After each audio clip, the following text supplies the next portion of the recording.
hit the slideshow, and then it can become maximized. Sorry. All right. Click slideshow. All right. Yeah? Yeah, it looks great. Thanks. Okay. So here is the Guru Nanak in the B-40 Janamsakhi, and as I said, it was painted and produced in 1733. Now my goal here is to explore the cognitive and performative function of the Guru's images from the B-40. What do we learn from his physicality, and what does that knowledge do to us in our own historical and social context? I feel the Academy has neglected the visual, and this needs to be bridged. The visual actually make the ideals more concrete. I see these very simple paintings extremely important in 4 areas. One is Sikh metaphysics and morality. As we see, young and old, somehow these messages go consciously, some go unconsciously. We get an insight into the philosophical and ethical message of the founder Guru Nanak. There are 57 illustrations. They spell out Sikh faith in the language of colors. And since they frequently set up a stage for his scriptural hymn, the Janamsakhis in fact disclose a symbiotic relationship between the biography of Guru Nanak and his Bani. So through their symphony of colors and compositional elements, these images expand our understanding of the Guru's universal message. So point number 1, they are really important in presenting in a very simple method Sikh metaphysics and morality. 2, from a historical perspective, these Janamsakhis are an untapped treasure. They provide important documentation of the processes of early Sikh identity formation and construction. Furthermore, these illustrations do not conform to the elite art or glamorous court paintings popular with audiences of Indian art. They depict Guru Nanak within the simple everyday scenes of rural Punjab. So, further research could insights insights into our knowledge of South Asia as a whole. From a wider angle then, the paintings can provide useful information to scholars engaged in different fields of research. 3, I think these are very relevant to contemporary global society. We see the founder Guru traveling, journeying, so important, and his emphasis on the equality of people and his attitude of openness, really being open. When you're journeying, you're leaving something very comfortable, what you're familiar with, and going out into the outer world. He took a lot of risks. He was greatly challenged. He traveled. So his paintings, and there are many, and that's what we'll be seeing. And there are some, which is amazing. This is done in 1633, and we see a painting of Guru Nanak comfortably conversing with Sheikh Sharaf, a Sufi who is quite popular currently with the group. That painting is very popular with the group for lesbian, gay, bisexual, and transgendered Sikhs as visual evidence that the progressive Guru Nanak did not condemn cross-dressing or same-sex relationships. So these scenes, they have great relevance for us and how he interacts with the Muslims and the Hindus. And if their visceral impact were to reach wider audiences, there could be a real shift in the divisions and oppressive paradigms dominating contemporary global society. 4, they are really aesthetically significant. Throughout the 57 illustrations, Guru Nanak is depicted in the most normal way. He's not too tall, not too large, does not occupy any more space than anybody else. The Guru is usually seated or standing on the same plane as other people in common open-air settings. Neither in his youth nor at a later stage do we witness any exaggerated signs of Herculean muscle. Missing also in this set are the markers of sovereignty with which later painters have depicted Guru Nanak. A halo around him, so there's no halo here. There is no devotee attending reverently to him with a fly whisk. So other saintly iconographic cliches like the water pot by his side, or an armrest under his left arm, or a book in his hand or in front of him, are also missing in these B-40 Janamsakhi renditions. These paintings do not rely on such external deployments.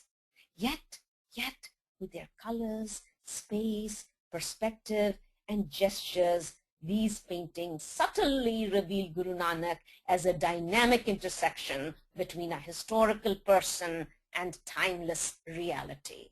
Amazing job that the artist has done. All right, let's begin. The very first one. Do we see that? Guru Nanak in school. Hanji, you can see it. This is his first day. It tellingly establishes Guru Nanak, the young boy's inner authority and self-assurance. The little boy on his first day at school wears a yellow full-sleeved robe coming down to his ankles and an elegant reddish sash neatly tied around his waist.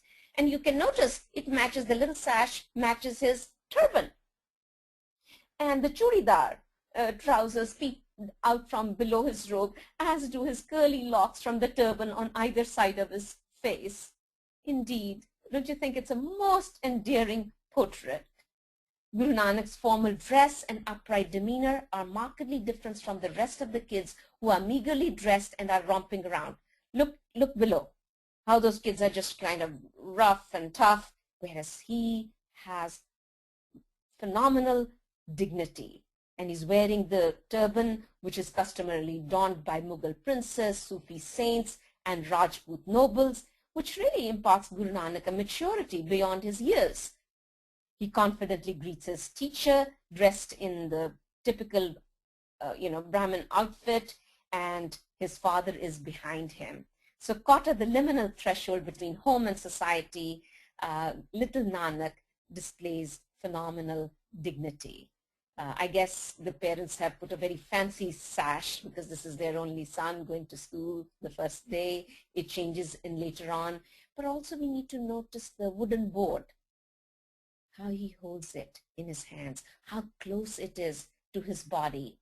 So in a way, it foreshadows the revealed word, the Bani, Nanak is going to be bringing later on. So he's going to write a numerality on that wooden board.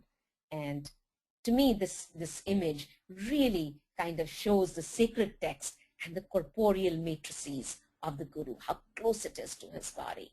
And that's quite amazing. And there's also, we can see food placed on the desk or wherever the teacher is sitting. And it's a very respectfully, they are greeting one another. The father behind, the teacher here, and the kids there. But little Guru Nanak, quite amazingly sophisticated, refined, mature. So in a way, the way it's showed, Guru Nanak goes from his childhood to his old age. So those 57 images kind of start out with this and then end with Guru Nanak preparing for his funeral ceremony. Next one.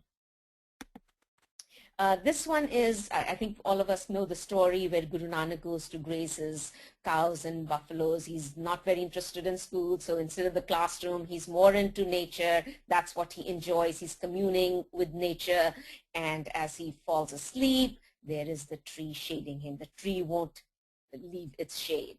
So kind of a supernatural figure, and the tree wants to make sure this young fellow is protected from the hot, hot sun.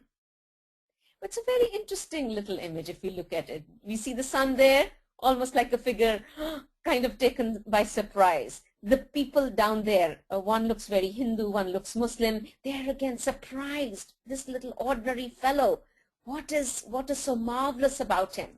And his eyes are closed. He is asleep.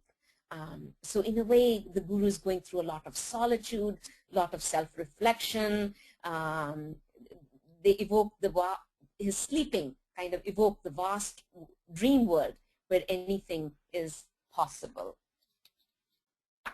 So I think this image, it's like everybody else is surprised. Outside world is surprised, including the sun and his supervisor and so forth.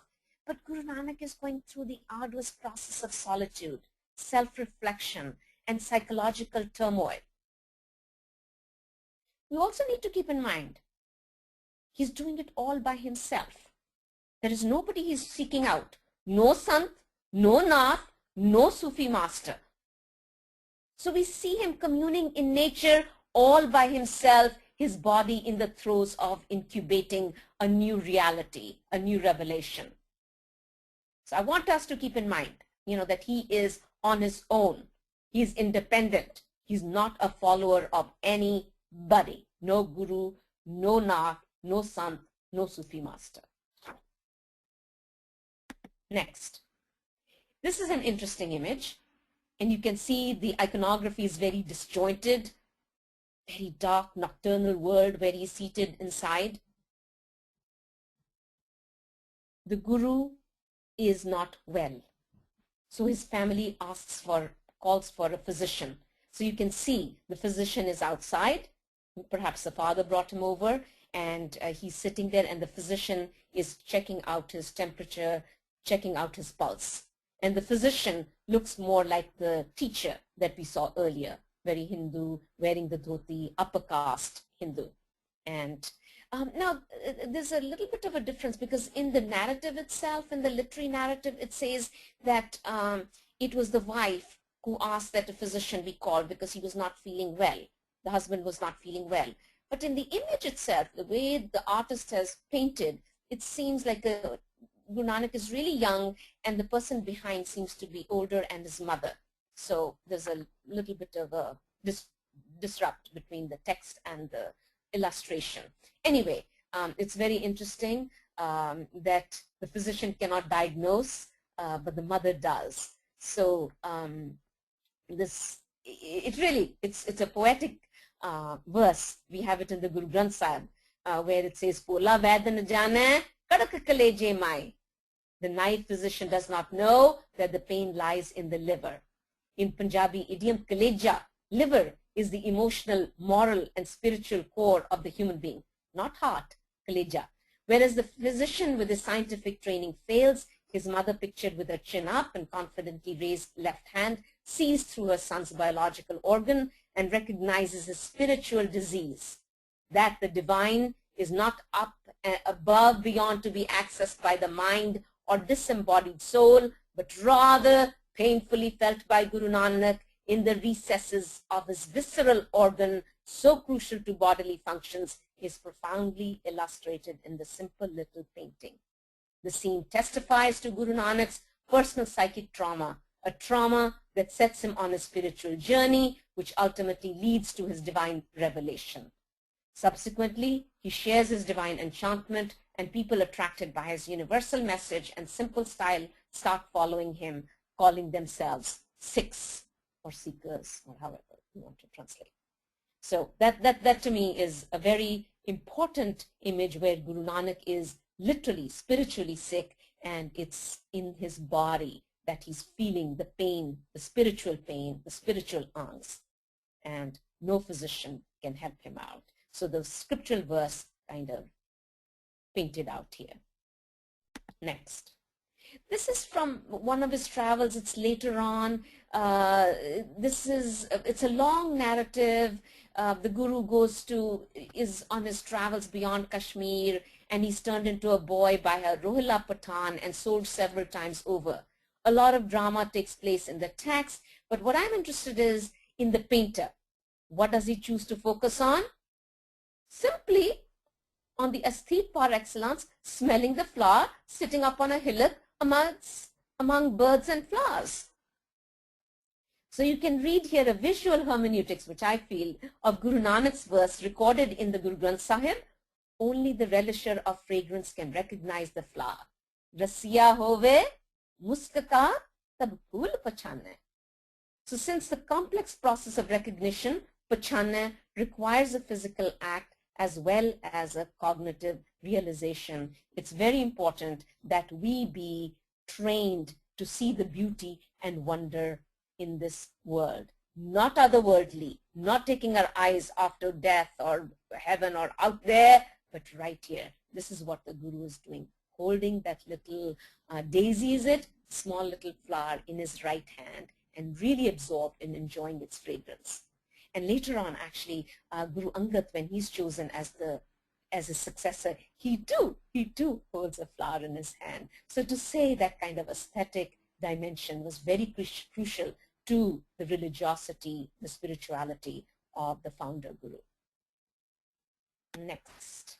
Okay, here we see them, Guru Nanak and his Muslim companion Mardana traveling, leaving. The journey theme is clearly reinforced here. The painter illustrates the Guru Nanak traveling to distant places and meeting with people of different faiths and ethnicities. He's engaged in discourse with important historical figures popular in the Punjab, such as Shah Abdul Rahman, Haji Ratan, Sheikh Ram, Bhagat Kabir, Goraknath, Sheikh Sharaf, tons and tons of them. He meets with Sufis, saints, Siddhs, Naths, Kaur, the god of death, Babur, etc. But in his attempt to reproduce the Janamsakhi thrust, the artist depicts Guru Nanak as a genuine pluralist who does not simply accept or tolerate diversity, but courageously reaches out to others. And I really want to make a point about that. We talk about Guru Nanak going here and there, east, west, north, south, but what does that mean? How hard it must have been. What took him? He was inspired to meet people, to encounter difference and diversity. And we need to keep that in mind. So he was traveling. He was a global traveler, our Guru, centuries ago. And, so he's going through all these challenges. So diversity is not something, that you just sit, oh yeah, there are lots of people, but active engagement with diversity. This is what modern scholars are saying. And this is what the Guru is doing 5.5 centuries ago.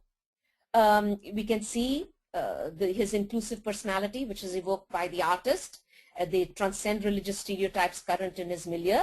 The Guru wears the vertical red tilak, which is associated with Vaishnava Hindus, on his forehead, just as he wears the robes and turban associated with Muslim Sufis. So these motifs from two different traditions do not reproduce some sort of a composite or a hybrid model. Rather, they convincingly convey to the viewer a figure beyond the either-or religious categories prevalent in medieval India. As we see Guru Nanak engage in his multi-ethnic, multi-religious, and multicultural cosmos, we become sensitive to the multifaceted sensory richness of human existence. Now, except when the Guru is asleep, which was in number 3, or bathes, the Guru is invariably fully clothed. Let's go on to the next one. Now, this one is the Guru. Actually, he's with the ascetics and so forth, but he wants to go and see his friend Mullah Khatri, and he goes to see him, but unfortunately, the wife kind of, they get scared. Oh, maybe he needs something from us, and so the guy hides and so forth. The Guru very well knows what's going on. But what I'm impressed with is how, although he's an ascetic at this time, how different Guru Nanak is in his appearance from the others. So he appears totally as an antithesis to several of his scantily dressed and shaven-head yogi and Nath contemporaries, as a sign of mastering their sexuality or depth of their body. Sannyasis and ascetics from different religious traditions opted to wear little on their bodies, and many smeared themselves with ash. So when the artist Alam shows Guru Nanak's robes flowing down to his ankles, as we see here, the blue robes, they make the strips of the mendicants beside him appear even skimpier. And I think this is in keeping with the Guru Granth Sahib, where the verse goes, Guru Granth Sahib, page 1019, we must wear the outfit of divine honor and never go naked. Penan rakhe pat parmesar, fir nage nahi thi vana. At times, Guru Nanak wears Punjabi jutti style shoes too, with, very pretty ones. So in a way, they're very attractive, and the Sikh Guru seems to be very much in sync with the cultural trends and mores of his time. Overall then, Guru Nanak's appearance and gear reveal his affirmation of being in this world. These outward modes express his care and cultivation of his self in a socio-political context. So not to give up the secular world. Very much the sacred and the secular world are combined. It is here that we practice spirituality. Okay, next one. All right. Now, why is this person wearing pink? Guru Nanak is with Shah Abdul Rahman, a Sufi, who is all in pink. Usually the Sufis wear blue and so forth. Isn't that interesting? It is because the Sufi saint has absorbed Guru Nanak's radiance. It's really remarkable painting, remarkable narrative. According to the Janamsakhi, when Shah Abdul Rahman's disciple comment on his flushed body, what does the saint say? Aaj Khudaye ka lal miliya. Today I met with Khuda's ruby. This is in the B-40 Janamsakhi, 43-4. The term lal denotes the color red or radiance or ruby or a lover. The encounter is complex. There is the initial seeing, which produces an immediate insight into the Sikh Guru as a radiance, lover, ruby of Khuda for the Muslim saint, and transforms the Muslim Sufi into a passionate pink.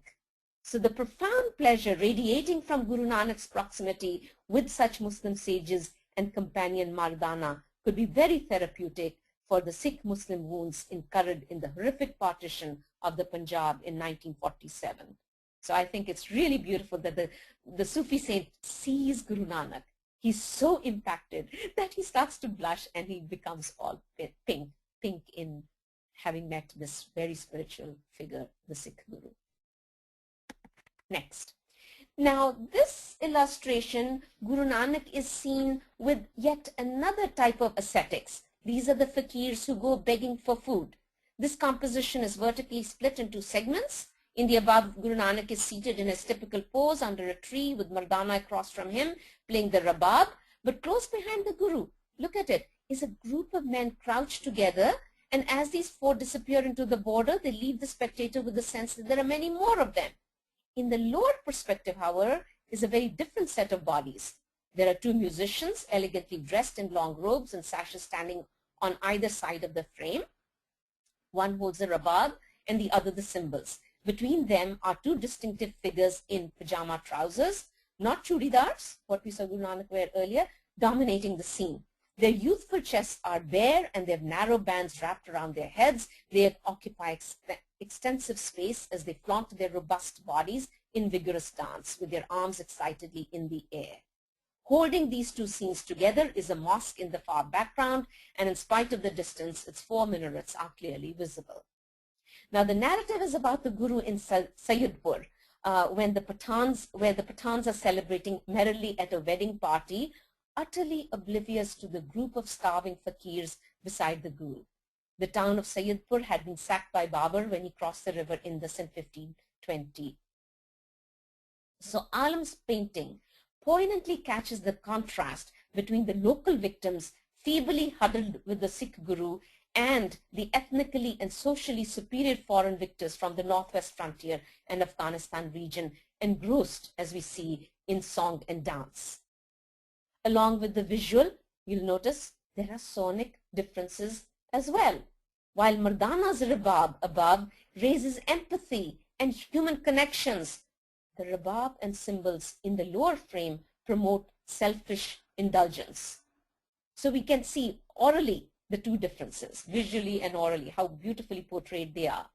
That the Guru's melodious word connected people across religions, cultures, professions, and social hegemonies is the central message of this Janamsakhi text. And if one were to read the original Janamsakhi, its penultimate sentence is a breathless account of the variety of men and women who are attracted to Guru Nanak's verse, and they rejoice in his presence. And it goes on, literally breathless. Hindu, Musalman, Jogi, Sannyasi, Brahmachari, Tapat, Pisar, Digambar, Vaishnav, Udasi, Grihasti, Bairagi, Khan, Kaneen, Umrao, Karodi, Jamidaru, Bhumia. So this is B-40 75. So the way Alam paints the group of wandering ascetics, two quite dark-skinned, two quite light, all of them so closely nestled to the Sikh Guru, touchingly conveys the textual theme of the plurality of people drawn to Guru Nanak. Viewers are left with the hope that the resounding melodies from Mardana's rabab will reach the dancers and make them aware of the plight of these poor and others. Next. Guru Nanak in Bengal. Now this is a fascinating story as well, ancient story. It is a town, in a way. It evokes the feminist utopia where there are no men and women rule. If anybody's interested, there's a modern, not a modern, it was written about 100 years ago, a utopian world created by Ruqayya Hussain, a Bengali Muslim, and the little feminist book is called Sultana's Dream. So that's a tangent. But actually, the Janamsakhi narrative is anti-feminist. For who are these women? They are temptresses and sorceresses. In this case, they lured Pai Mardana when he happened to enter their town and turned him into a ram with their magical thread. In the illustration, we see Guru Nanak has come in search of Pai Mardana. The women won't give any clues. Look how well dressed, and they're all so respectfully standing and so forth. But the Guru knows it all. And do we see the Pai Mardana in the form of a ram? How he recognizes the Guru? Oh my gosh, he's going towards the Guru. He's so excited. We can see his right hoof up, and his love and devotion overflows. So the little ram sees the Guru and he's so thrilled and he's running up to the Guru to see, to Guru Nanak. So its playfulness continues to abide with us too, with the viewers, to their own living, feeling ourselves.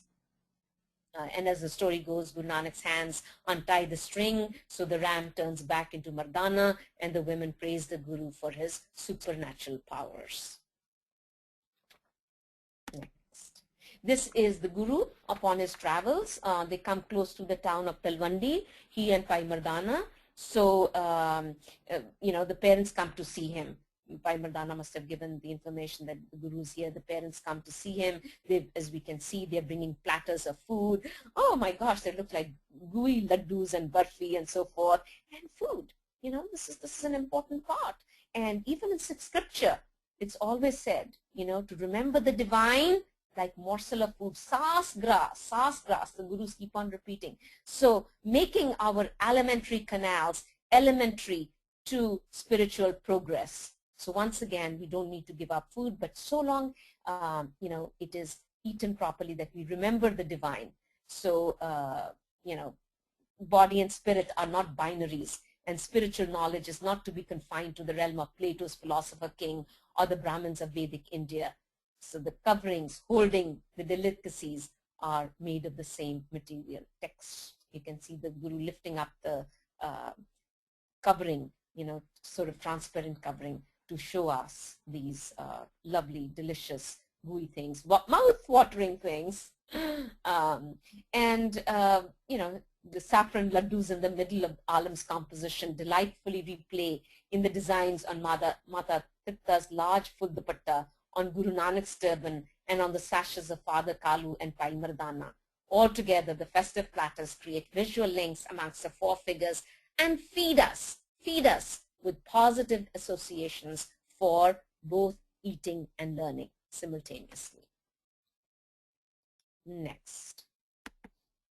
Now this is the image that portrays Guru Nanak's revelation, which in Sikh public memory is the starting point of our religion. As we discover, this mythical moment is not something abstract or static, but a sensuous experience of the transcendent divine.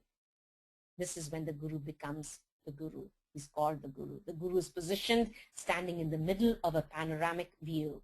Trees and shrubs in a round horizon stretch into infinity, and bunches of little colorful flowers pop up all over the green grass. Pai Mardana's curled fingers spell out the vigor with which he's striking the rhubarb. They make us see melodious sounds, waves bursting in the air. Literally, we can see melodious sounds, how they're going off in the air. In this visually and orally rich scene, Guru Nanak's hands with the rosary are joined together in homage and reach above him. His face is tilted, extending both below and above. It's an intriguing multidimensional perspective. According to the written text, Baba Nanak is endowed with Guruship in this divine palace of the Formless One. Baba Nanak Nrinkar de Mahal vich. So this is the Mahal of the Nrinkar, without seeing any form, where the physical or cosmic, Guru Nanak appears to feel the formless one pulsate in each and every form. His vision of the singular, infinite, formless divine, his moral impulse to connect with everybody around him, and his heightened sensuousness constitute Guru Nanak's revelation. Captured perfectly by the painter, these currents subsequently crystallized into Sikh metaphysics, Sikh ethics, and Sikh aesthetics. I also feel this painting in a way writes down the Sikh liturgical verse, Sagli samagri tumre sutar tari. The entire world is beaded on your thread, which is in Guru Granth Sahib 268. On Guru Nanak's rosary, the temporal and eternal, human and divine, finite and infinite hang together, giving us a glimpse of the variegated universe beaded upon the singular thread, Nanak's ethical message, the equality of class, caste, creed, race, and gender is perfectly visible. Next. This is the Guru when he goes to Mecca. The two of them, this is the Sakhi, popular Sakhi. The mosque moves around following the direction of his feet. In this popular narrative, the Guru falls asleep in front of the mosque with his feet turned towards a mihrab. The Qazi in charge gets upset for the irreverence shown by the visitor, but in response, the Guru politely asks the Qazi to turn his feet in a direction he felt proper. As Guru Nanak's feet are turned, so does the sacred mosque. Alam shows as the astonished Qazi marveling at a blue-robed Nanak sound asleep. Now, there is no need to consider it a historical fact. The motion of circularity simply shatters rigid mental formulas. That the divine exists in every direction is the moral derived from the narrative, which is retold over and over in Sikh life and scholarship. But what has been overlooked, I feel, is Guru Nanak's affirmation of the human body. This scene of the Guru in Mecca, in fact, brings attention to our own bodies. From head to toe, nothing is polluted. All parts are equally sacred. Guru Nanak's act breaks the prejudice that upholds the thinking head above the body, along with all its hegemonic structures. Remember the old Vedic verse where the Brahmins have come from the mouth and Kshatriyas from the arms of the person, and Vaishyas from the thighs, and the Shudras from the feet. There was a very organic body hegemonic structure. None here. So it's very different. We need to keep this Sakhi in mind, that the Guru is really breaking away that hegemony of the head over the feet. It's all, the body is together. It whirls. This one painting whirls the viewers into a vast, wholesome horizon. His so-called miracles challenge society to interrogate their innate assumptions. Indeed, each of these Janamsakhi paintings is a metaphor that allows the audience to read Guru Nanak's transcendental understanding in their own bodies. They visually reinforce the Sikh scriptural message and concretize Guru's oral verses into actions and reactions. The next. Now, this is Guru Nanak with Bhagat Kabir, who was the leading Nirgun son of northern India. It evokes quite a different aesthetic. Rather than the surrounding nature, the two figures in this composition are much larger. Both are sitting at par with each other. And unlike the Muslim Sufis who were wearing pink, Bhagat Kabir is all in white, in fact, dazzling white. And I think it really kind of challenges the assumption, earlier on, scholars a while ago in the 60s and so forth, they were saying, oh, Guru Nanak is a follower of Kabir and so forth. Those are utterly rejected in this painting. If we can see, both are together, both are sitting at par. In fact, Bhagat Kabir's face is bent downwards with a slanting mustache, which implies the Bhagat's deference towards the Guru who faces him straight across. Mardana from the lower left of the column position has his neck stretched up and eyes wide open to look at the figure quietly dominating the scene. The aim of the Janamsakhis is to portray the greatness of Guru Nanak, and as they do so, they fully project the respect and affection Guru Nanak has for other religious figures. So they are conversing. Guru Nanak is no follower of any other. Next, please. Okay, this is the one. This is an intriguing illustration of Guru Nanak in conversation with the Sufi Sheikh Sharaf. This celebrated figure in the Punjab lived 2 centuries before Guru Nanak. But in this painting, he's a young black bearded saint ornately dressed like a woman with all of feminine dress and ornamentation. You can see the backdrop is charged with Islamic aesthetics.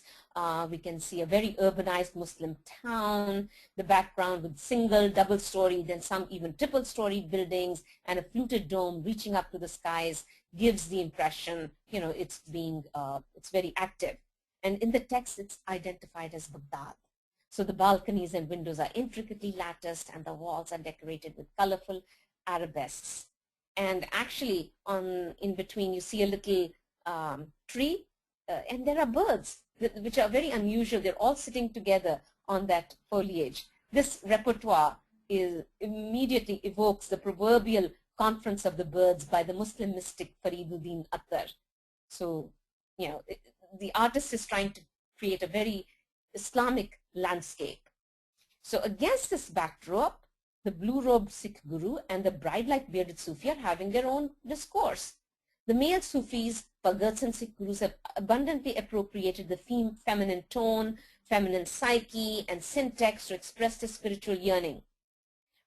But, to actually see a painting with a male Sufi possessing the outward signifiers of feminine embellishment, clothing, and jewels is quite unique. I think here the artist is boldly questioning socially constructed gender paradigms. And if we look closely, gosh, the Sufi has so many different jewelry.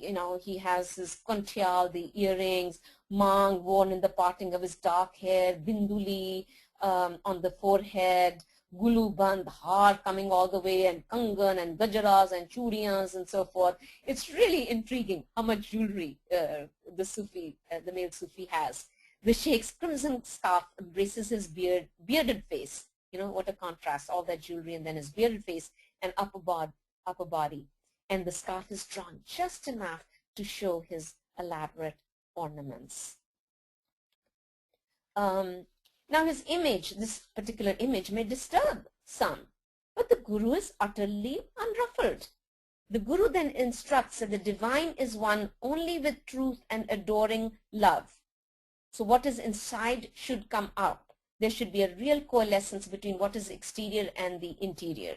So the Guru is saying love is what wins the divine. He does not put down the saint for cross-dressing. In fact, he invites him to sing ghazals for which he was renowned. And the Sufi Sheikh acquiesces by singing beautifully on the theme of love. The Guru looks upon him, and as the Janamsakhi ends, the saint's agony is transformed into bliss. Especially interesting is that, like Sheikh Sharaf, Sheikh Sharaf, like Shah Abdul Rahman, whom we saw earlier, palpably feels the impact of Guru Nanak's sight. And just as Shah Abdul Rahman earlier said, became pink, what does this fellow go through? In the Janamsakhi account it says, Babe ji di najri par dekhne naal sekh tain drib drisht ho gayi. Rom rom dar diwar mast ho gaya. Har jame andar, har burke andar, brahm hi pyar nazar aave. So the translation, with Babaji's look upon him, the Sheikh's sight turned divine. His every pore became ecstatic. Inside every outfit, behind every burqa, he saw the divine. So in other words, no different castes, religions, gender, ethnicities. He just saw the face of the divine everywhere. So this is what Guru Nanak's presence did to Sheikh Sharaf. Next. Here we see Guru Nanak pointing to his black and blue skin near his rib cage. His torso is bare and he's not wearing his turban. Now this one varies greatly visually from the standard B-40 illustrations. The Guru stands on a small black square stool with 2 pots beside him in the middle plane. He's bathing himself with a jug of water while his successor Guru Angad watches him. Below front is Mardana playing his rabab. So the usual tree above and the houses behind are missing in the paternalistic flat background. Now, along with Guru Arjan, what are we seeing as spectators? We witness the porous nature of the Guru's body. Its fusion with his intangible Bani. Pointing to the skin on his waist, Guru Nanak explains to Guru Angad that a young shepherd was reciting his composition Aarti the night before, and since he somatically exists in his verse, he was with the shepherd and his goats at that particular time of the evening. The terrain happened to be thorny, and as the Guru brushed against some of the bushes, he was bruised. The Guru was bruised. The Guru's enchantment with the corporeality of sacred verse is strikingly conveyed in this B-40 painting. Clearly, the Guru is Bani. Guru as Bani is not some plain old simile. It's not a figurative trope either, and it's not a literalist slip. His sonorous verse is the actual breathing injured Guru. As the Guru Granth says, Bani Guru, Guru hai Bani. Poetry is the Guru, Bani, his revelation is the Guru, and the Guru is his revelation, his Bani. And now we come to our last slide. And this is Guru Nanak and Guru Angad facing each other. Guru Nanak is on the left, Guru Angad is on the right. Guru Nanak's beard is white, Guru Angad's is dark. Guru Nanak has a rosary in one hand and looks into the far beyond. Guru Angad has his eyes lowered and his hands are joined in veneration to Guru Nanak. This scene poignantly captures the moment of succession from the venerable Nanak to the middle-aged Guru Angad. While Guru Nanak looks into his timeless and spaceless future, his younger successor, with his folded hands, accepts the responsibility to succeed him as the Guru. The sounds of Mardana's Rabab merge with the spiritual flow from Guru Nanak's lips, creating a cosmic symphony which chimes with the music of the blooming flowers and the chirping birds. The red bird above is witnessing the scene. According to the Janamsakhi text, Guru Nanak says, "Main tud upar haath rakhya hai, jyoe tyon aak." I put my hand on you, speak whatever comes to you. The founder Guru of Sikhism is clearly transmitting his divine heritage of the formless word to the second through his corporeal touch. Main tud upar haath rakhya hai, put my hand on you. Speak whatever comes to you.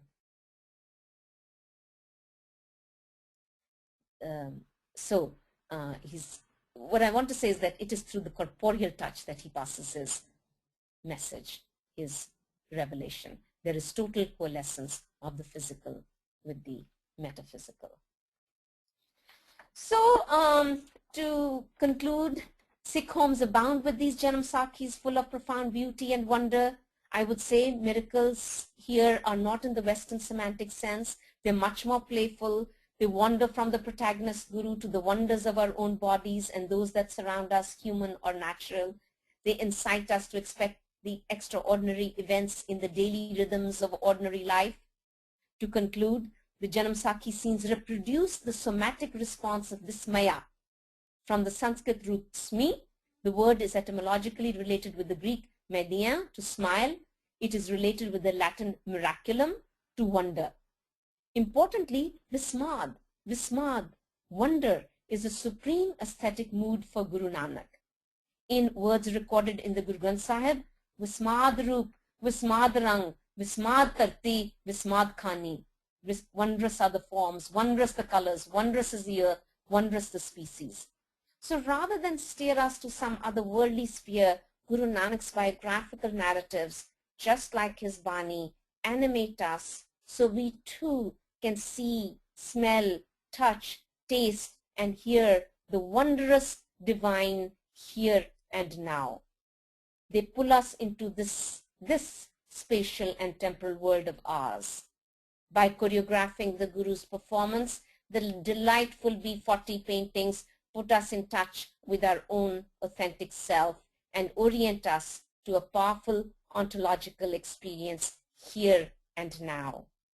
With these visual depictions, Guru Nanak's Bani, enshrined in scripture, only becomes more applicable in daily life. Thank you very much, and I would love to get your questions and comments.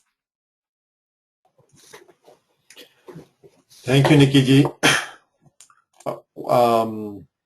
It was an amazing, description of the illustrations. I personally haven't, I've maybe seen these images, kind of in passing, but never had the privilege of kind of hearing, the interpretation and the description of it. So I really, really thank you for that. I was remiss to say earlier, Nikki ji, if you could share, there's a paper that you have written on this and it should be coming out soon. Can you give some details about that? Oh yes, it's entitled Corporeal Metaphysics, Guru Nanak in the B-40 Janamsakhi. It should be out, I think, today or tomorrow. It's coming out from the History of Religions, the journal that comes from the University of Chicago. Thank you for remembering it. Okay, no problem. Okay, so we do have a couple of questions coming in. And I think one is Satnam Singh from Copenhagen in Denmark, and I'm going to try and actually hand over the mic to him. If you could hold on one second. Satnam Singh ji, you should have the mic now. Hello, can you hear me? Yes, we can hear you. You can hear me? Yeah. Great, thank you. Khalsa, I just have a quick question. Thank you very much for a very interesting presentation. My question is, you mentioned that the text or the manuscript is from 1733, but what is it based on? Is it based on any earlier material, and how accurate is it in terms of history versus mythology? I also noticed that there's a lot of, well, actually all of the paintings seem to be portrayed by Mardana, but there's none of by Balla. So is there anything that this text tells us about the beliefs of the author or anything in that terms? Or thank you very much. That's very good. Thank you, Sir Satnam Singh ji from Copenhagen. That's really nice to be in touch with you. Indeed, I mean, as we said, these are narratives, these are stories that were in circulation. These are not historical documentations as such, archives, but this is what people remembered about Guru Nanak. This is Guru Nanak they saw. And you're very right, there is no Bala here, because this is a different tradition. In the Bala tradition, you will have Bala narrating the story. And so he's always present with Bhai Mardana. Very good point. So in the Puratan Janamsakhi, in this particular, in the B-40 Janamsakhi, we do not have Bala. It's only Bhai Mardana with Guru Nanak. Thank you, Nikki. We actually have a shout out from Mom and Dad O. We love you, Nikki. Oh, that's so sweet. Go to the wedding. Okay, so and I am going to try to give Parminder Kaur Dillon the mic. And if you could tell me your city, where you're from. Your mic is enabled. Parminder Kaur? Yes. Hanji. Yes, we can hear you. Thank you. I really enjoyed the presentation, and as I was listening, I had my copy of the B-40 Janamsakhi in my hand, and I was following along the pictures, and I've gone through this book so many times, but this is the first time that I was really paying attention to the detail as Nikki was speaking, and it made so much sense. And thank you so much. Okay. Can you tell us where you're calling in from? Raleigh, North Carolina. Thank you very much for your comments. I'm glad. See, we have such a wonderful resource. It's a treasury. And the Academy has disregarded it. We tell our stories, we look at them, but they're so profoundly important. That's why I'm saying we need to look at them and re-look at them. And I want others, youngsters, to look at them from their own perspective. And there'll be much more, and art historians, and they can tell an awful lot about things.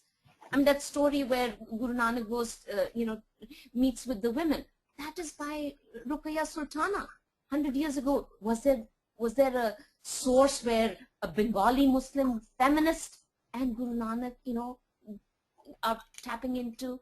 So there's a lot of information here, and I wish the Academy and would make more use of them. So we need to read them and pass it on. Okay, Parminderji, pass it on to your friends and colleagues. Thank you, Ji. So I think we have another one from Manjeet in California. Just give me a second and I'll hand out. Oh, actually, I don't see that, and I don't know if it's a he or she. They don't have a mic, but the question is, amazing presentation. Can you talk about a rope gatra and a simarna in his hand, whereas Bani pays no attention to all those objects? So kind of the imagery, obviously, I think is the question, that it's has a lot of to do with maybe certain faith traditions that Bani that doesn't kind of comply with. And I think you mentioned it a little bit in your beginning, but would you like to comment on how he's dressed? Yeah, a very, very good question, very perceptive. The other thing is, these are artists. These are people who are painting it. Who knows, they're doing it from what was current in their milieu. And current in their milieu was these rosaries and malas, and that was associated with the holy men, just as you have, the Seli associated with the Sufi. So he's trying to, and the rosary too. It was kind of current with the Muslims, it's current with the Buddhists, even Christians have it. So it's kind of a universal symbol of meditation, and the artist, when he wants to portray somebody spiritual, absorbed in spirituality, he shows Guru Nanak with the rosary in his hand. So I think it's the proclivities of the individual artist, keeping in mind also the timing, and they symbolize. The rosary is, if you were to think about it, it's in all traditions, all the Buddhists, the Muslims, Sufis, Hindus, and there are all kinds of variations. In fact, even in the Guru Granth Sahib, various kinds of beads that are talked about. But no, I mean, this is kind of a universal symbol. I mean, Christians have it too. So it's kind of portraying a devout person.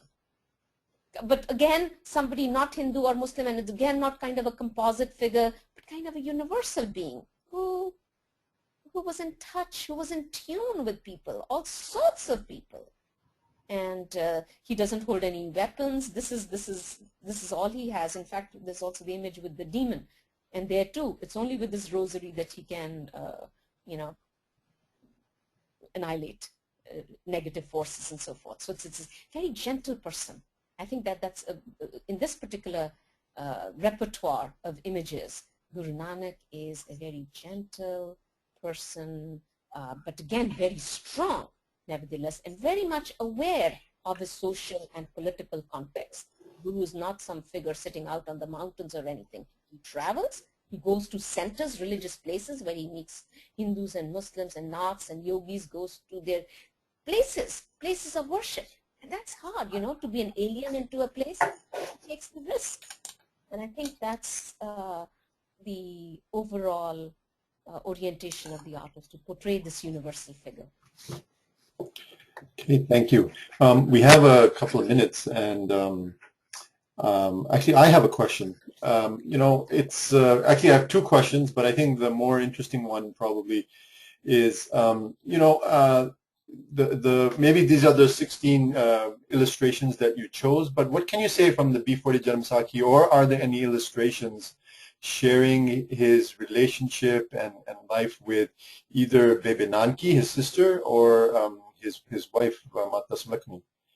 That's a very good point. Thank you. And this particular one doesn't have Bebe Nanki at all.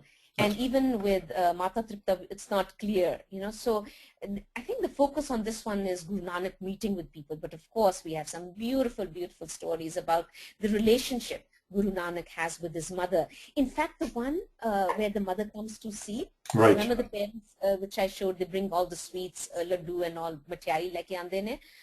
In there, the original text says that the mother cried and the Guru cried too. So he's very emotionally involved with his family. And of course, we know with the stories with Bibi Nanki, how she's the older one. He goes to live in her home after she's married, and the brother and sister have a very unique bond. And, that's a very good point. And I think, being a feminist, I think Guru Nanak was very much for gender equality. And I think that kind of sensitivity may have emerged from his own relationship with his mother. And also in usual other Janamsakhis, not in this one, Daultan is very important. She's the Muslim midwife. And interestingly, it also again shows the connection, the close connections between Sikhism and Islam. Here is Mata Tripta, whose body is, given the responsibility for bringing the child is given to a Muslim Dai.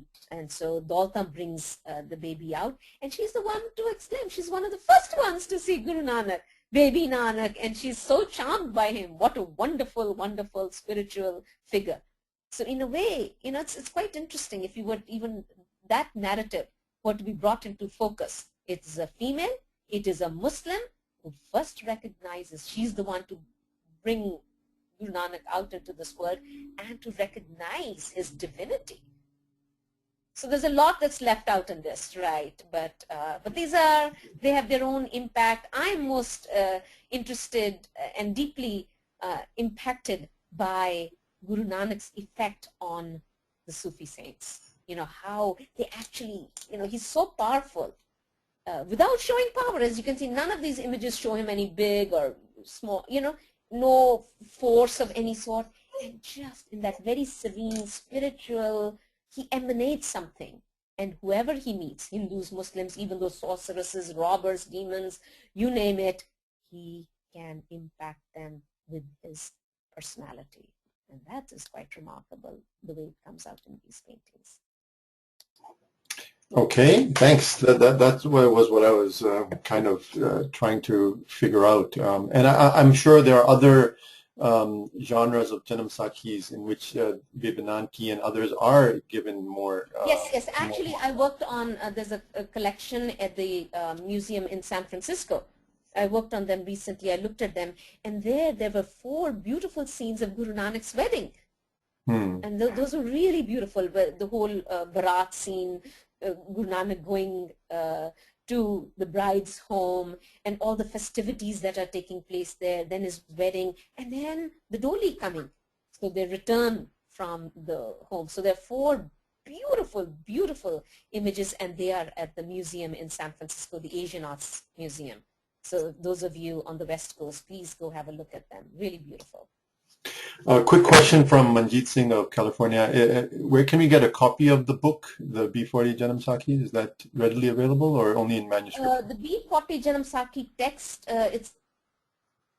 it was done by Pyar Singh. I think I would say Amritsar, they're really wonderful. Boy, I'm skipping their name at the moment. Is it Singh Brothers? Henji? Is it Singh Brothers or Chatur Singh? Singh Brothers. They are wonderful. All you have to do is send them an email, and the next day you can get the paintings, B-40 Janamsakhi Baba Nanak paintings by Surjit Hans. He edited them from the Guru Nanak Dev University, and you can get the original Punjabi, the whole B-40 Janamsakhi Sri Guru Nanak Dev Ji, also published by Guru Nanak Dev University from Amritsar. So they will be able to send it, and the translation of it has been done by Hugh MacLeod. Yeah. And that's a very good work too. So B-40 Janamsakhi. So we have the paintings, we have the original by Pyar Singh, all the text put there, the manuscript without the illustrations, and then the translation by Hugh MacLeod. Thank you. We have a few more minutes and maybe a couple more questions I think we can cover. So this is an interesting question from Arvinder Singh from Long Island, New York. The narrative and commentary you presented is definitely based on a Sikhi perspective, but he says, but the imagery, iconography of the illustration, they're predominantly Muslim and Hindu mix, as we saw. And Guru Nanak, for example, is shown in a tilak. But Arvinder Singh is asking, how do we reconcile those elements? I think you've covered it already, but just as a as a Yeah, that's a very good question, Albinder, and we need to think about it too.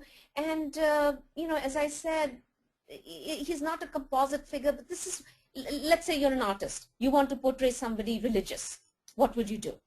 You know, we would do it from our perspective. So this is what they're seeing, this is what is existent in their milieu. And so Tilak was associated with, and Mardana too.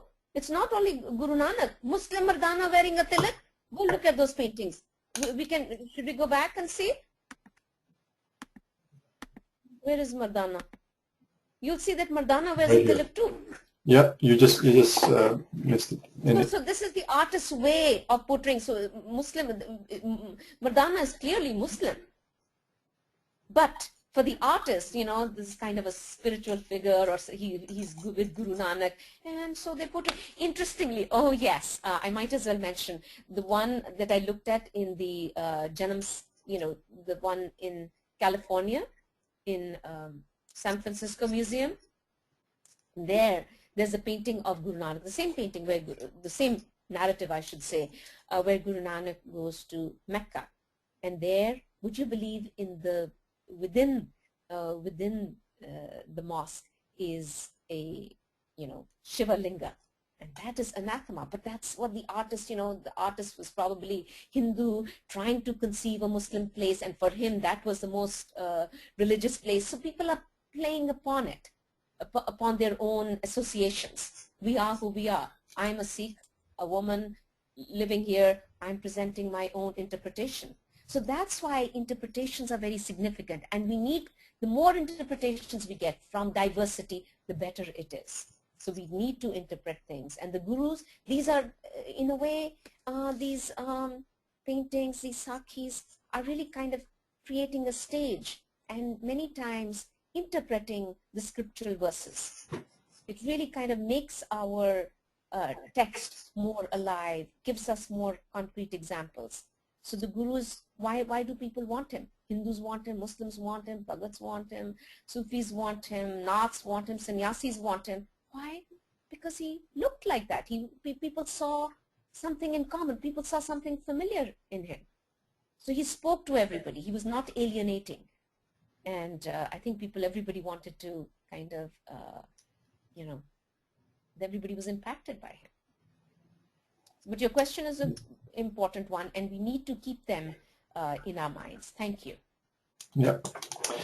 Thank you, Ji. So another question, I think this is a little bit different from what we've been asked in the past. And it's about the historical time frame in which this was written. As you said, the time period is the 1730s. And this is Hanji?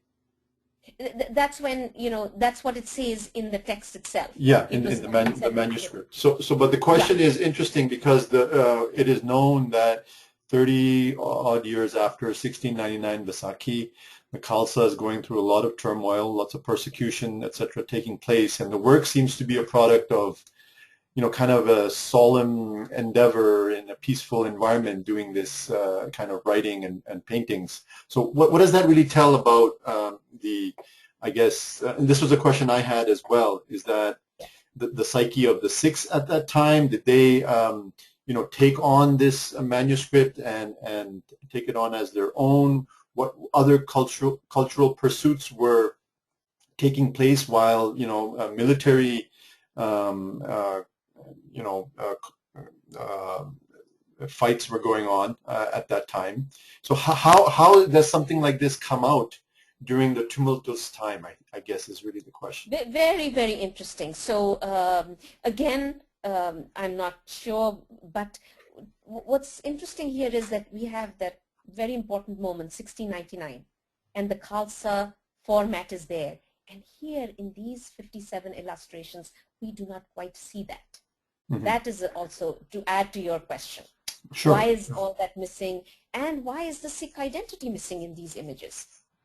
So, so I don't know, is it, these were kind of done, so the patron, as we know, is Sangumal. These were done for communities, Sangats, this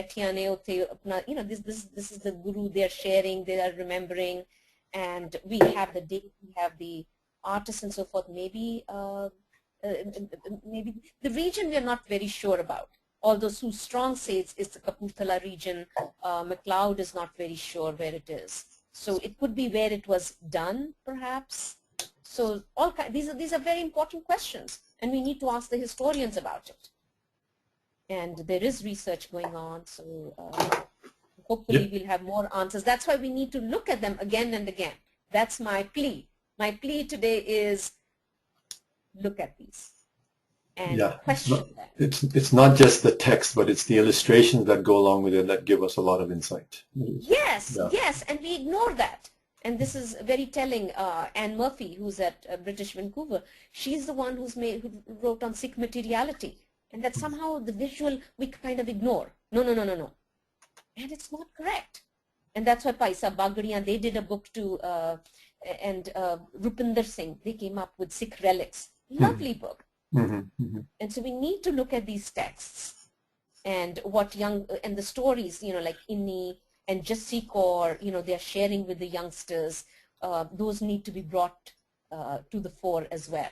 There's a lot there. That's what I'm saying. I was amazed. I mean, I just did one paper and I found so much there. And I want to, as I was thinking about it, I said, I want to go back and do something else on this. It's just a mine full of rich materials. And we need to look at them. But somehow I think we are taken by the word. We are taken by, just the letters. And we ignore the paintings. And there's a lot here, untapped sources, which will bring to the fore. So they'll tell us about history. Why this ignores all that, angst, the trials and tribulations of the Khalsa at this point. Why does it ignore the Khalsa symbols, the Khalsa identity? So these are good questions. I'm afraid I don't have any answers to that. I can add to your questions. which is furthering the discussion, which is absolutely what we're trying to do over here. So, so Angie, thanks. This was, as I said, really amazing. I definitely learned a lot. We have getting a lot of comments, etc., from the folks where they found this quite refreshing. I'm actually changing it to my screen. I apologize for those that maybe we were not able to get to as far as questions go, but I just wanted to close it out, and I'll leave last closing comments for Dr. Kaur as well. So please be reminded that these webinars are provided for free of cost to the attendees, but of course there is a cost associated with the technology and administration. If you feel that you have benefited from this type of particular webinar or others in the past, please consider to make a donation to SikhRI or become a webinar sponsor. And more details about all of that will come in a follow-up email that you will receive, or you can email info@sikhri.org. I personally wanted to thank Nikki G for the time that she spent with me, kind of getting used to the technology, but then now it's really the real value was what she shared with us is the the work that she's doing in this area. We look forward to a lot more work like this, and I for one will absolutely recommend that we invite you again when you get a chance. But if you would like to close it, Nikki G, with any last thoughts, and then as a reminder for everyone, you will get a survey at the end to give us feedback on this session.